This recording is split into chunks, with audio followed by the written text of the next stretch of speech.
I glanced at my watch, 5 minutes till class. Then I hit a wall of students crowded in front of me. And of course, it was Ella and Nathan, the school's golden couple, surrounded like celebrities while everyone stared in awe. Oh my gosh, they look perfect together.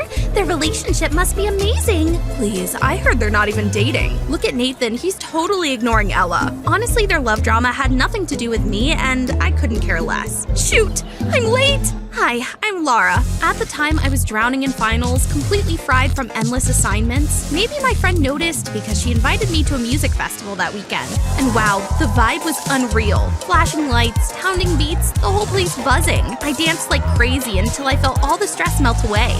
Then the kiss cam showed up, and the crowd went wild. I was cheering like everyone else until the camera zoomed in on me and the guy standing next to me, Nathan? The crowd exploded, pushing us closer no matter how much I tried to explain. Guys, we're not a couple! But no one listened. A shove from behind nearly sent us crashing into each other, lips just inches apart. Hey, what do you think you're doing? Ella suddenly burst in, shoving us apart. Her face turned so red, it was like she just swallowed a chili pepper. How dare you try to kiss my boyfriend? It was an accident. Oh, we didn't kiss. I saw it with my own eyes. Don't even try to deny it. Stop making a scene already. That shut her up instantly. Sorry about that, Laura, on Ella's behalf. No big deal, just a misunderstanding. Nathan led her away, but not before she threw me one of those dagger glares. Jeez Louise, like I asked for any of this. The next day, the new student council members were announced. My heart was racing as Ella, the president, stood at the podium. And finally, congratulations, Tiana! What the fudge? Tiana, the girl who ranked below me in literally everything? I looked up at Ella, and sure enough, she was smirking right at me. That smug grin told me everything I needed to know. After the ceremony, I blocked her path before she could leave. You definitely rigged the results! Shameless people like you don't belong in the council. She laughed and walked away, and I was left fuming, powerless to do a thing. From then on, Ella made her hostility crystal clear. She turned her whole clique against me until I had no one left. One painfully boring semester later, winter break finally came. I couldn't wait to head home. My family ran a ski resort near the slopes, and with tourist season booming, I was ready to help out. Laura, a new group of guests just arrived. Go welcome them. On it, Dad! I dashed out and froze. Standing there were Nathan, Ella, and her entire squad. Talk about bad luck. When Ella saw me, her eyes glinted with mischief. Oh, so you're just staff here. Let me show you to your rooms. Carry my bags. She and Tiana dumped 2 giant suitcases into my arms and strutted off. I lugged the bags upstairs only to overhear their voices inside the room. Just tell him I'm too tired to ski, okay? I can't let Nathan find out I don't know how. Why not? Just be honest. No way! If he finds out, everything from back then will come out too.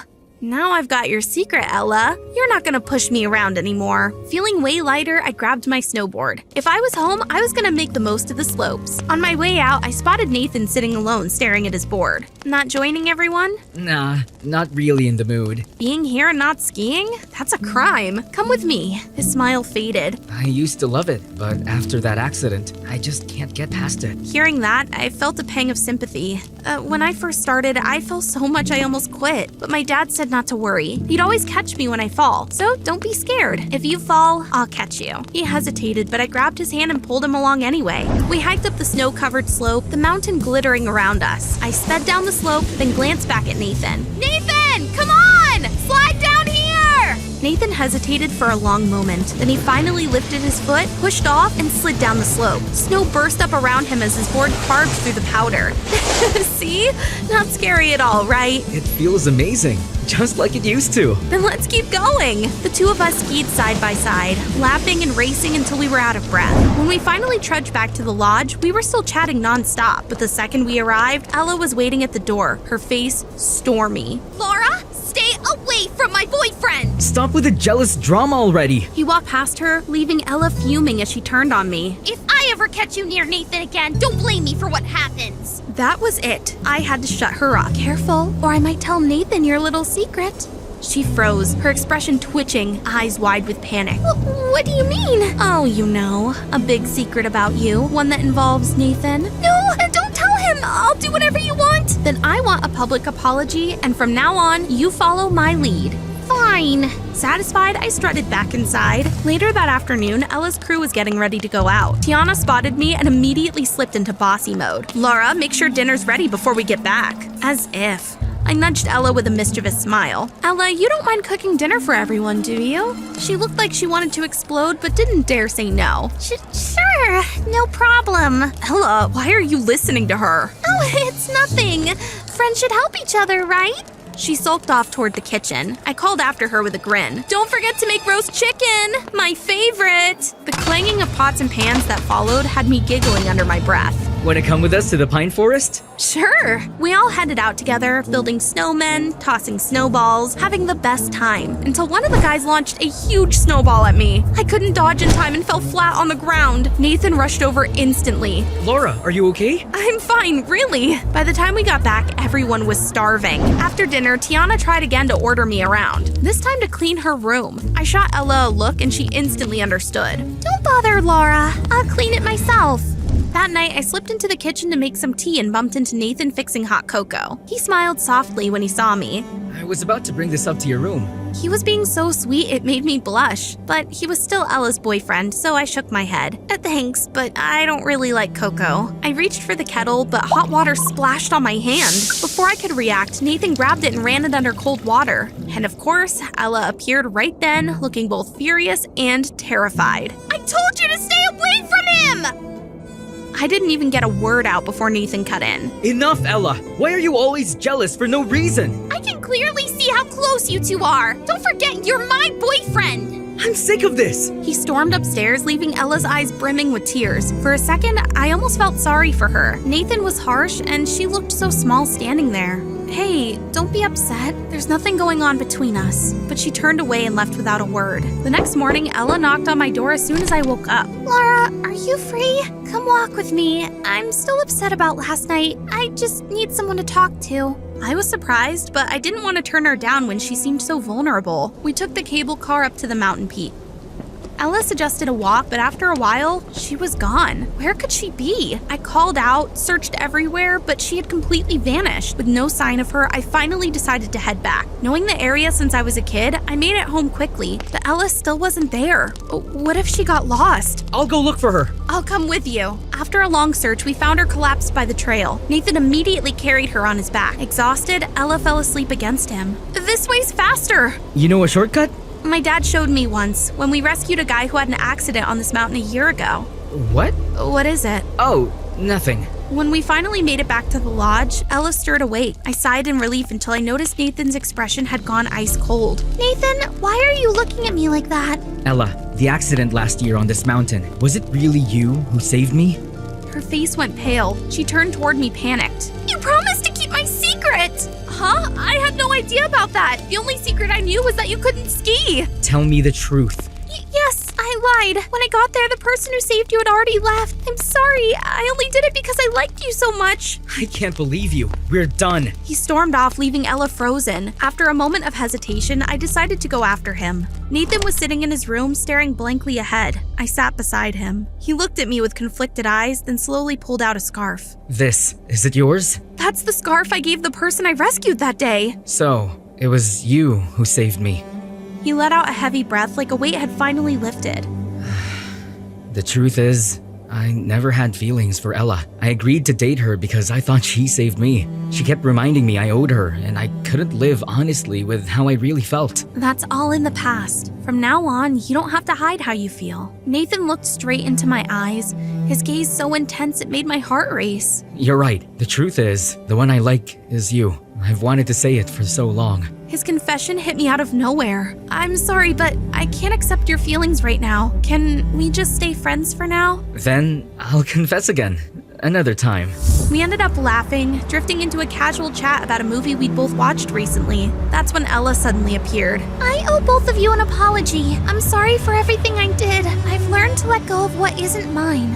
Nathan and I exchanged a smile. The anger we'd felt toward her was gone. As Ella turned to leave, she winked at me. By the way, you two look pretty cute together. Hope you end up as a couple soon. My face turned red instantly. I stole a glance at Nathan. If he confessed again, I had a feeling my answer would be different next time. In the dimly lit room with just one flickering bulb, I found myself face to face with Hazel. You've got me curious. How did you end up stuck here too? Long story short, every time a student disobeys and makes the principal mad, she punishes me too. I still don't know why.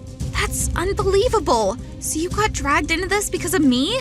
That doesn't matter. What matters is, do you want to get out of this room soon? I nodded like crazy, not needing to think twice. Hazel leaned in close and whispered an escape plan into my ear. Huh? That's such an old trick. Will it even work? Just do it. 30 minutes later, I started yelling at the top of my lungs and banging on the walls. Help! Help! Hazel passed out! And to my surprise, it actually worked. The door swung open and 2 burly men rushed in to carry Hazel out. I tagged along behind them only to face the principal again. Hazel fainted from hunger. Do you really want everyone in this school to know that you're endangering students' lives? I saw the principal frown. It was the first time I'd ever seen an expression on her face. A miracle! Sensing an opportunity, I kept whining until she agreed to take away my red card and sent us both back to the dorm. As soon as Hazel and I got back, Corey ran over and hugged me tightly. Emma, are you okay? I was so worried. All right, no need to get all worked up, kiddo. It was just a trick to get out of that solitary room. If anything happened to you, I'd rather die. Why? We don't even have anything to do with each other. I like you a lot. This kid? Don't call me a kid. I'm grown up. I can do anything you want.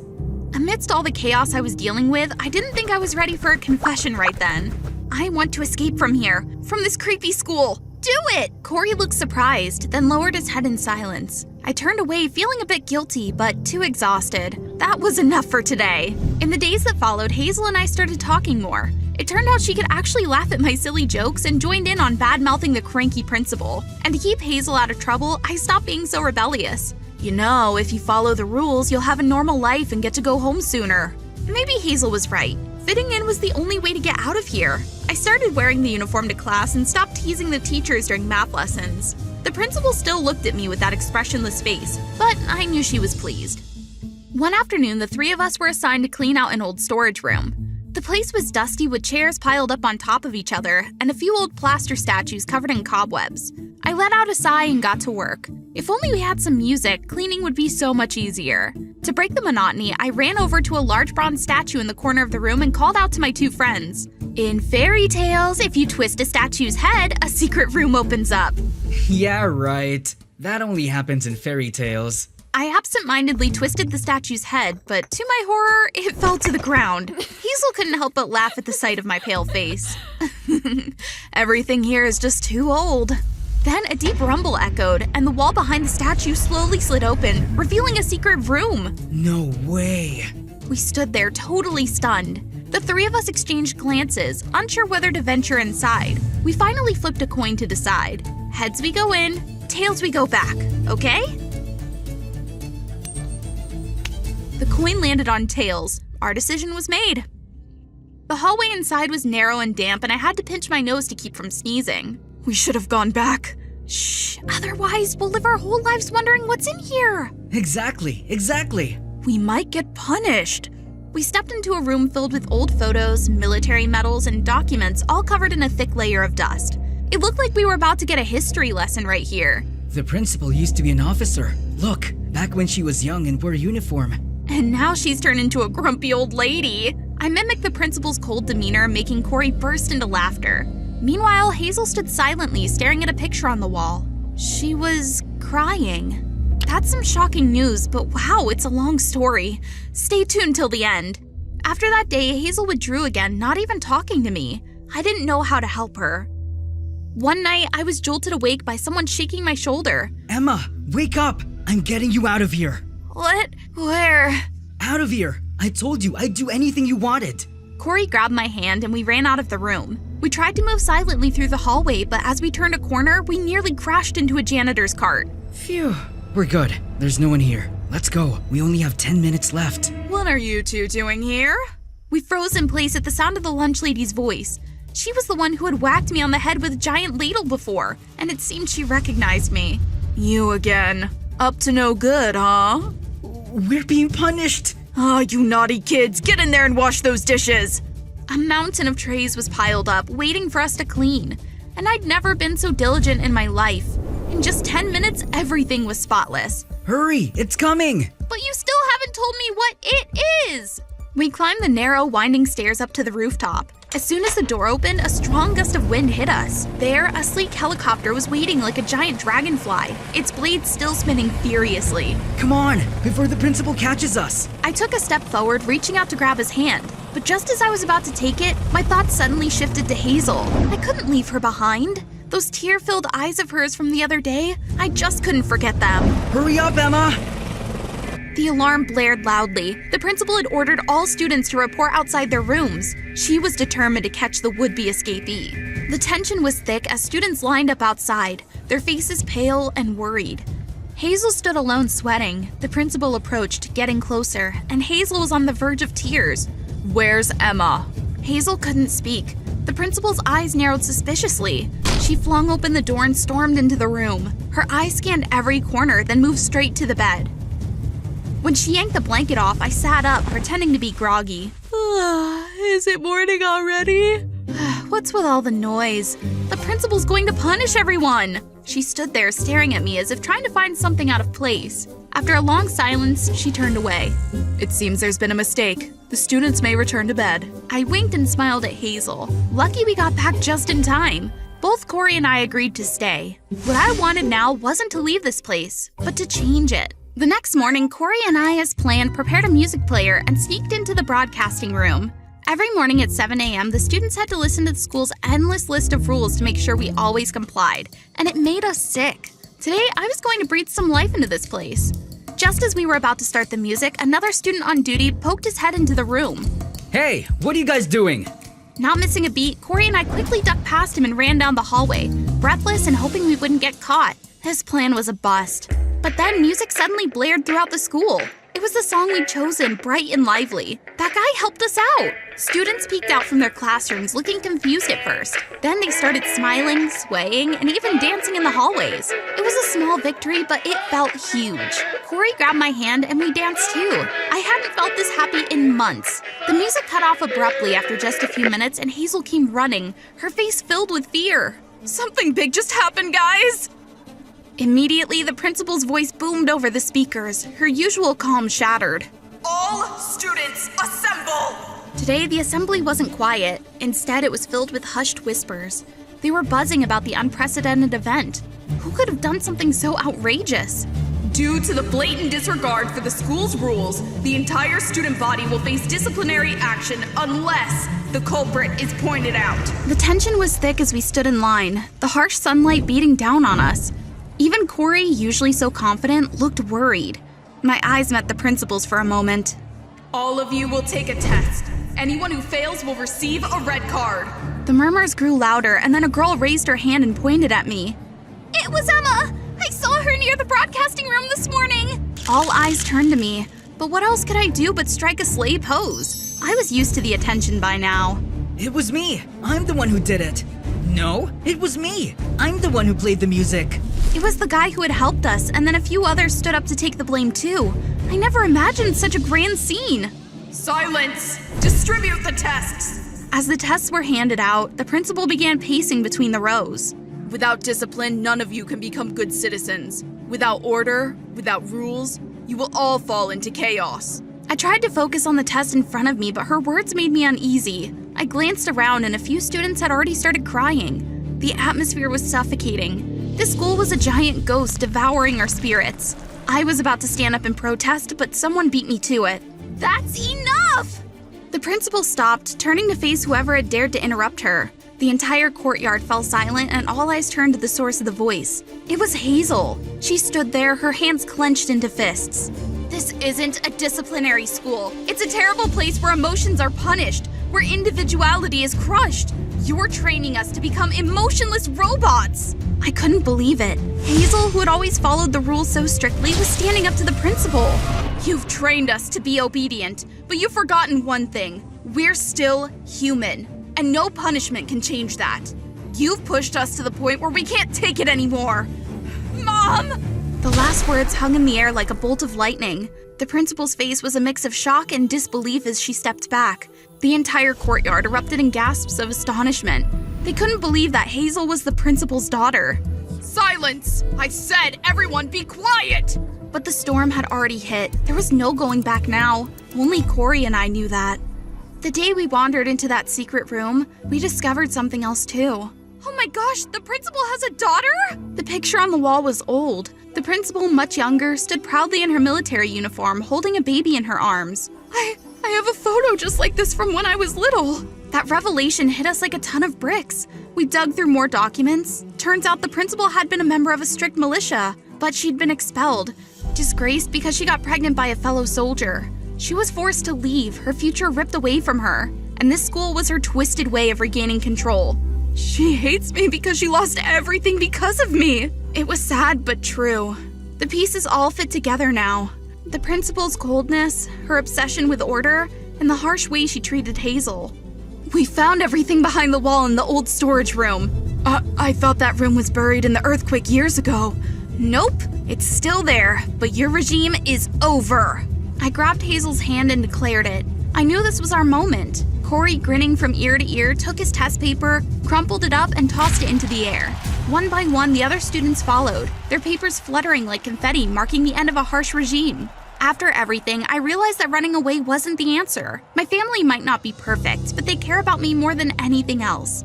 At least they don't let me go hungry. Maybe it's time I stopped fighting them and started learning to love them. We all jumped when we saw the front gate swing open. Through the dust and rubble, I saw my parents rushing in. My heart skipped a beat. They came for me. My mom's eyes were full of tears as she pulled me into a tight hug. We were so scared, Emma. We couldn't reach you. He nearly turned the world upside down trying to find you. I glanced at my stepdad standing a little ways back watching us. He seemed to be smiling. Having a new dad wasn't as bad as I thought. Hazel walked over to me, not saying a word, just hugging me tightly. A silent thank you for everything. I told my parents about Hazel and they wanted to adopt her.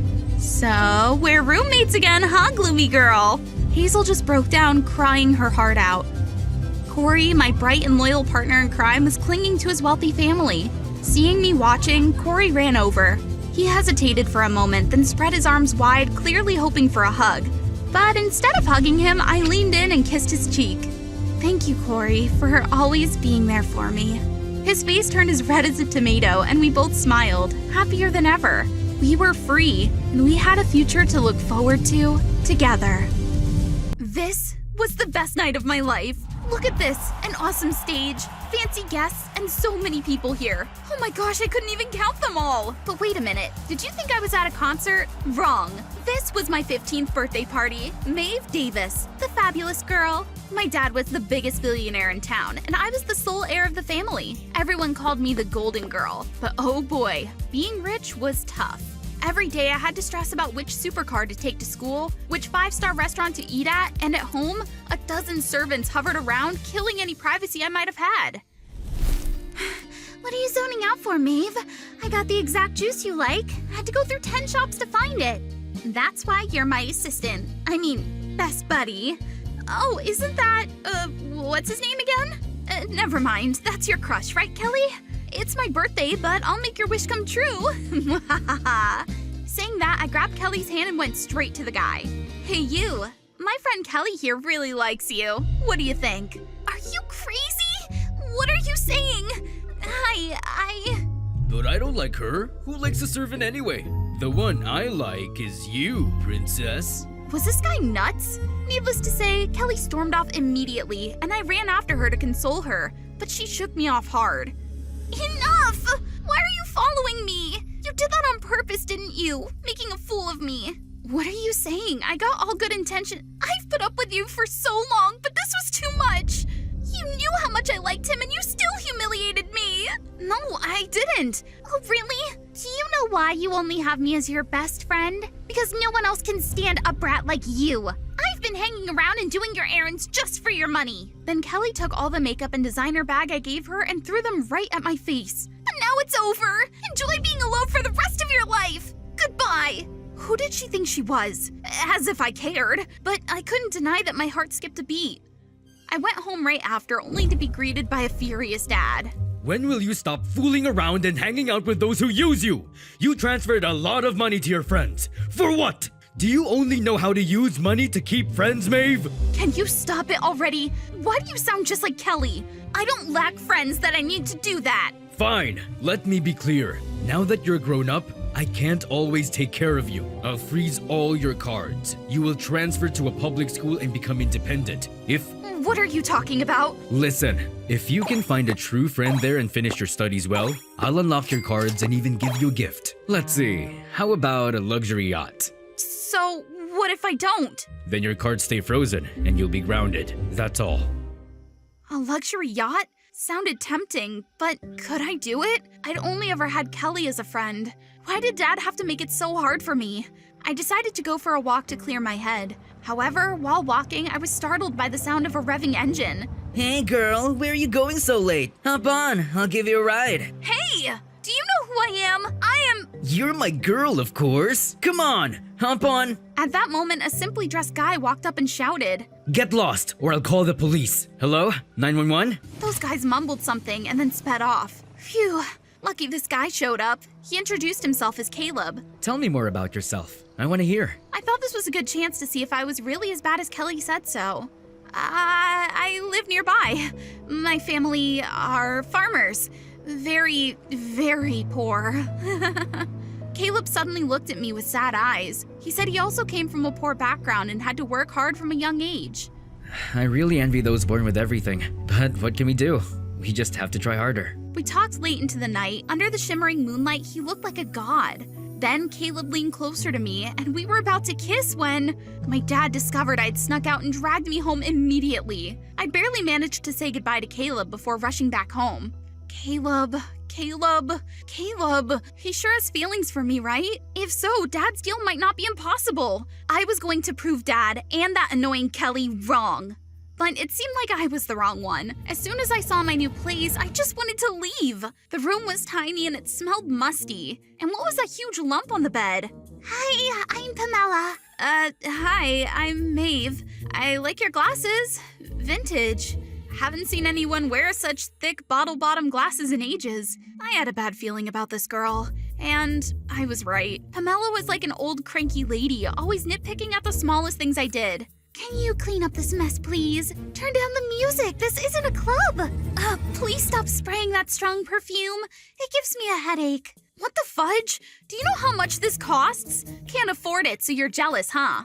Do you have money? If you did, you wouldn't be here, right? Fix that attitude or no one will live with you. What a pain in the butt. I wanted to go home immediately, but the thought of the yacht made me hold back. I could only vent my frustration through rants on threads. Pamela, this girl is such a...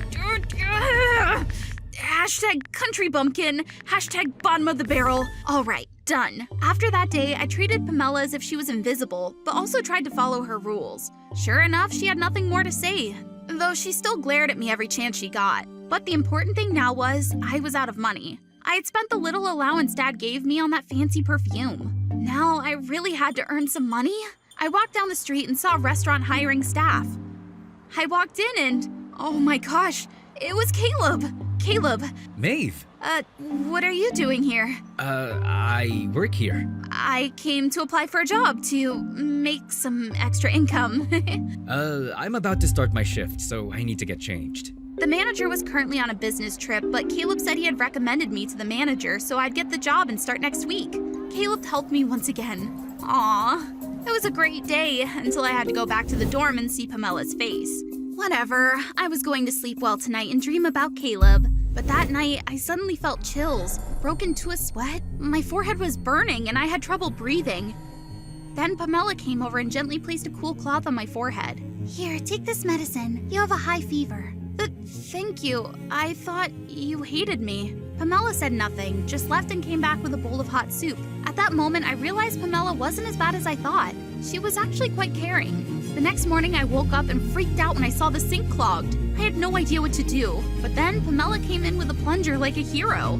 Here, do it like this. You'll be able to do it yourself next time. There, that's right. Good job. Yeah! From then on, we became closer, and Pamela showed me experiences I'd never had before. Going to thrift shops, eating street food, and even together killing cockroaches, my ultimate enemy. Go! I also told Pamela about Caleb and the upcoming job, and she gave me lots of helpful advice to do well at work. But could I really apply them? In the first few days, I broke 10 plates. Fortunately, the manager was away on a business trip or else I'd be working for free this month. And Caleb was always there to clean up my mess. Let me handle it. You might cut yourself. Aw, he made my heart skip a beat. One time, I was rushing to deliver food to a customer and slipped. Right then, Caleb caught me. Those eyes, those lips, that unreal beauty. Hey! Where's my food? I'm not here to watch a rom-com! We kept texting each other every day, and Caleb always cared for me, giving me little cute gifts along with neatly written notes. To reciprocate, I baked a cake and coaxed his colleague to give me his home address so I could deliver it. When I arrived, I was shocked to see it was a luxury mansion. However, Caleb came out and shyly pointed to a small room in the corner, the guard's room. Dad! Hello, Dad! Oh, hello, hi, son. Sorry, my house is this cramped, so I didn't dare invite you over. Thanks for the cake. My heart ached seeing the scene. It made me even more reluctant to reveal my true identity to him. Back at the dorm, I reflected on the recent times. This new life, though it seemed hard at first, now made me really happy. Pamela and Caleb, two people who didn't know my true status but treated me so warmly. Hey, what are you daydreaming about? Hello? You still have an essay to finish, you know. Oh, right, I almost forgot my main task. If I didn't study properly, Dad would kill me and I'd lose the yacht too. Fortunately, Pamela was always there. She even discovered my long-hidden intelligence. We usually went to a cafe to study together. Everything was fine until that day. Oh, who do we have here? Why are you dressed like this now, little Miss Brat? Kelly, why are you here? Does it matter? Oh, this girl looks familiar, doesn't she? Isn't she the one you always badmouthed on Threads? Why are you sitting together now? I was doomed. I hadn't deleted those stupid statuses yet. I hurriedly pulled Pamela away, but Kelly blocked us. She immediately opened my threads and showed them to Pamela. Her face darkened with each scroll. Then she just gave me a bitter look and walked away. You jerk, how dare you? Ask that yourself! I chased after Pamela, but she suddenly screamed at me. Oh, so you're a rich brat? And the hobby of rich people like you is to make fun of people like us, right? Pam, I didn't... Enough. I don't know why you approached and pretended to be friends with me, but from now on, let's consider each other strangers. I don't want to deal with a fake like you. That very night, Pamela packed her things and left. I sat alone in the empty room, my heart aching, a feeling I'd never experienced before. How badly had I treated everyone? I was truly a terrible person. That night, I couldn't sleep at all. Caleb called and texted, but I didn't want to reply.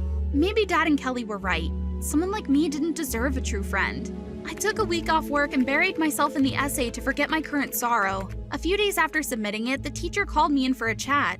I've reviewed all the essays and found yours and Pamela's to be the best. But Maeve, your father donated a lot to our school last term, so I'll help you polish your essay a bit to make it perfect, and the award will go to you. If I agreed, I'd get out of this place and I'd get the yacht too. As for the friendship issue, I could just lie to Dad. Pamela wasn't my friend anymore, so I didn't need to be nice to her, right? But no, I couldn't understand why I didn't feel happy. The next morning, I went to the ceremony looking more exhausted than a zombie after a sleepless night. Pamela and I made eye contact, but she just coldly turned away. And the award for the best essay goes to Maeve.